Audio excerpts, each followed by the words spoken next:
வார்த்தைகளை இவர்கள் பேசி விடுவார்கள்.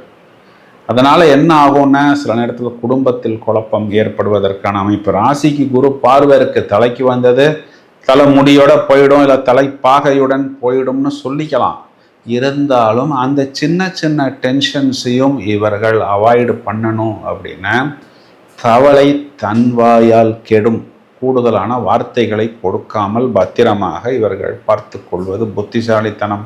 சின்ன சின்ன டென்டல் ப்ராப்ளம் வந்தால் தொடக்கத்திலேயே அந்த ப்ராப்ளத்தை இவர்கள் கவனித்து கொள்ள வேண்டும்.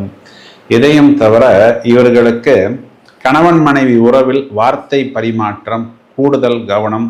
முடிந்தவரை பேசாமல் இருப்பது நல்லது. என்ன பண்ணலாம் அப்படின்னா, எஸ்எம்எஸில் வாட்ஸ்அப்பில் மெசேஜ் அனுப்பிச்சிக்கலாம். இப்போவுமே அதுதான் நிறைய வீடுகளில் நடந்து கொண்டிருக்கிறது.